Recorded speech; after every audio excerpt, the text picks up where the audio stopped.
Ang susunod na programa ay rated G. Ito ay pwede sa lahat ng manonood. This program is brought to you by Bench.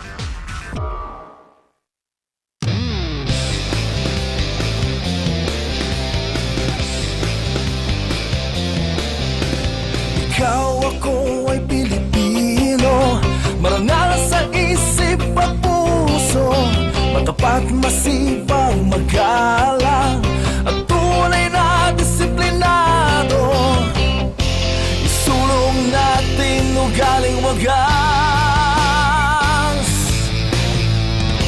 mabuting asal lalong itaas. Tell for Pinas, Tell for Pinas.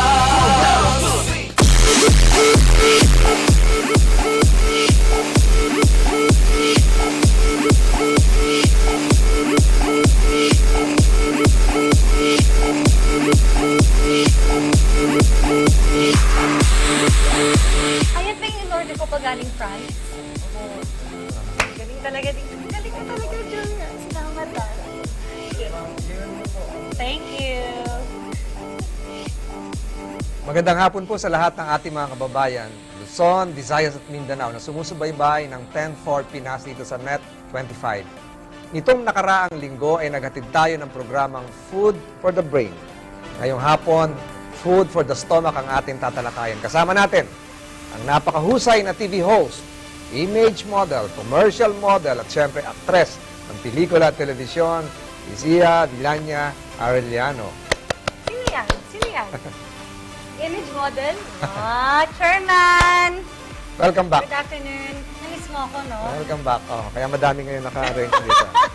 Paano naman kasi ako hindi dito? Eh, nung sinabi na tungkol sa pagkain, sabi ko, ay, i-book na natin yan. Go tayo agad dyan. Kasi di ba, chairman, yung mga nakaraang episode natin tungkol sa urban growth, progress. Ngayon, it's about stomach progress.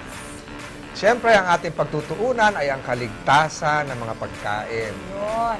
At ang epekto nito sa kalusugan at pati na rin ang mga patok na kainan.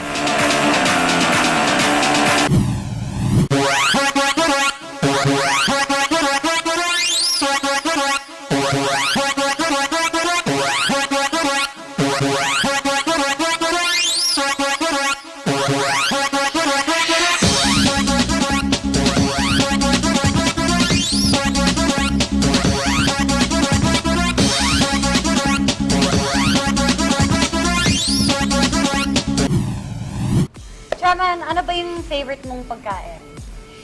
Chicken, pork, adobo. Uy, pwede. Gusto ko rin yan actually. Pero gusto ko lang chicken lang. Chicken na adobo. Ikaw naman, ano naman ang favorite mo? Gusto ko yung ganyan, yung mga kaldereta, menudo, kare-kare. Sauce, oh. Oo, basta red sauce, yan. Pasok.